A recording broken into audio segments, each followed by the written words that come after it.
Como seria bom que todos respondessem às suas angústias, rancores e frustrações com um olhar significativo para o bem.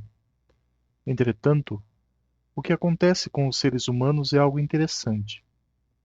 Mesmo sendo dotados de inteligência inigualável neste planeta, e acima de tudo, de consciência para discernir, preferimos deixar que nossas emoções tomem conta de nossas escolhas. No caso da vingança, ela nasce justamente do acúmulo de ofensas e injúrias com as quais julgamos ser incapazes de conviver, e numa tentativa insana, buscamos lançar de volta aos outros o mal que nos fizeram. Pensamento insensato, no mínimo. Ora, pensemos da seguinte maneira: existem duas frases bastante conhecidas que convergem de forma bastante semelhante sobre o tema e que elucidam muito bem onde quero chegar. Uma delas é atribuída a Siddhartha Gautama, mais conhecido como o Buda, e diz o seguinte: guardar a raiva é como segurar um carvão em brasa com a intenção de atirá-lo em alguém. É você quem acaba se queimando. Seguindo a mesma linha, uma frase a qual ninguém sabe ao certo a autoria diz: guardar ressentimento é como tomar veneno e esperar que a outra pessoa morra. Veja só, que simplicidade e elegância para explicar sobre o que é a vingança. Todo sentimento ruim que se acumula no peito do ofendido cresce, e cresce, e cresce, aguardando o momento perfeito para retribuir o mal com o mal. Nem sempre percebe-se, porém, o quanto o cultivo dessa insuportável amálgama de sentimentos ruins nos deixa profundamente doentes, tristonhos, irritados, volúveis, obsessivos. Em outras palavras, perde-se o valioso tempo existencial lançando-se de arma em punhos sobre um abismo de enfadonha lamentação. No fundo dele, olhando-o de frente, ele retorna olhares, que se tornam espelhos de incúria. Nietzsche disse, além da célebre frase sobre o olhar por muito tempo sobre o abismo, referência apontada acima e a qual também se encaixa no assunto, que o ressentimento a ninguém é mais prejudicial que ao próprio ressentido. Tantos pontos de vista parecem concordar nestes princípios, afunilando-se na mesma tese. A vingança humana não pode ser a melhor alternativa. Digo vingança humana porque existe um exemplo excelente de como vingar-se propriamente. Este exemplo vem do reino vegetal, pois, quando agredido pela poda, retribui em majestosa primavera de prosperidade e abundância. Sem machucar em retorno, ou desprender forças bolando planos maquiavélicos, abençoa a vida com uma beleza ímpar, advinda de quem mostra ao universo o encanto que há em florescer apesar de tudo. O que quero dizer com isso é que a forma como encaramos e, mais importante do que isso, como retribuímos o mal que os outros nos fazem, é uma questão de escolha. Convido para que reflitamos juntos se estamos tomando as melhores decisões sobre como lidar com os nossos maiores tormentos. Será que estamos criando em nós sementes de ódio ou de amor? Seria muita pretensão, ou até mesmo utopia, acreditar que o sentimento de vingar-se não passaria jamais pela cabeça das pessoas. É até muito natural que isso aconteça, devido à nossa tendência animalizada, comum no planeta de provas e expiações o qual povoamos. Contudo, existe uma forma interessante de se pensar sobre perdão, que é, sem dúvida, a chave para remediar a vingança.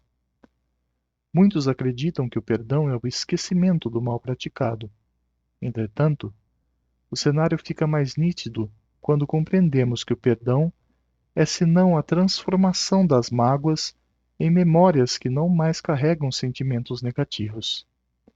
É, assim, um trabalho constante de limpeza mental e emocional, que não indica necessariamente esquecimento, mas que no qual existe ao seu final uma liberdade extremamente satisfatória.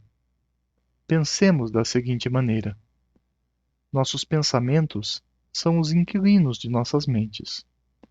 À medida que permitimos que a vingança contra outrem seja aquilo que domina o nosso quadro mental, damos liberdade para que aquela pessoa, aquela mesma que às vezes mais desprezamos e desejamos nos vingar, resida na preciosidade de nossa consciência.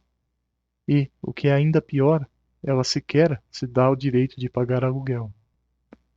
Os donos e proprietários de nossas mentes somos nós. Deveríamos escolher com mais cuidado quem deixamos morar conosco. Se fizermos essa reflexão de maneira sincera e profunda, perceberemos, obviamente, que a melhor alternativa é desapegar-se das mágoas para que elas não nos consumam por completo, a fim de que não fiquemos espantados ao perceber que escolhemos dormir ao lado de nossos inimigos, dentro de nossa própria cabeça e de nosso coração, alfinetando-nos constantemente e retirando-nos o sossego e as boas noites de sono. Além disso tudo, mesmo que alcancemos o almejado plano de vingança, de que valerá uma dor ser paga com outra?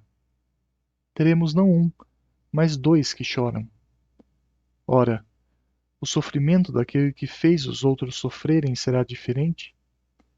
Não sentirá ele, ao exemplo que lhe foi dado, um impulso quase interruptível de vingar-se também?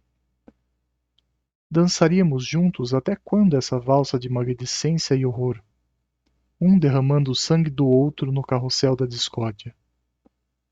O Espiritismo e o Cristo nos ensinam o limite para tal barbárie, até que o amor cubra a multidão de pecados, até que passemos a amar aos nossos inimigos, até que a prática do perdão supere a prática da vingança. Lembremos com carinho dos ensinamentos de Jesus e abaixemos nossas armas, porque aquele que com a espada fere, pela espada será ferido. A justiça, todavia, é muito diferente da vingança, embora a maioria das pessoas convenientemente prefiram ignorar a distinção entre elas. A justiça é outorgada à lei universal de causa e efeito, onde para toda ação há uma reação proporcional. Não cabe a nós interferirmos no balanço natural das coisas. Sem dúvidas, hora ou outra, somos instrumentos, até mais constantemente do que gostaríamos, desta justiça invisível e infalível a qual denominamos virtude de Deus. Entretanto, nos esforcemos ao máximo para que não precisemos fazer parte do resgate das dívidas alheias, para que não fiquemos endividados também, manchados pelo ciclo do ódio e do rancor que ainda impera neste mundo. Em outras palavras, e para finalizar, a escolha da vingança leva a um acúmulo terrível de desventuras para quem a pratica, de maneira que aquele que se vinga não só liberta seu alvo de sua dívida para com ele, pois tornam-se quites, mas ele próprio multiplica seus débitos perante a lei de Deus. Certamente, não há um final feliz olhando por todos esses ângulos, não é mesmo? Pensemos, portanto, cuidadosamente sobre nossas escolhas e para onde direcionamos os nossos ímpetos. Se no horizonte estiver Jesus e seus ensinamentos, ou qualquer caminho que nos aproxime de amarmos uns aos outros e também a Deus, então estaremos muito bem encaminhados na senda encarnatória que temos pela frente. Que Deus nos abençoe.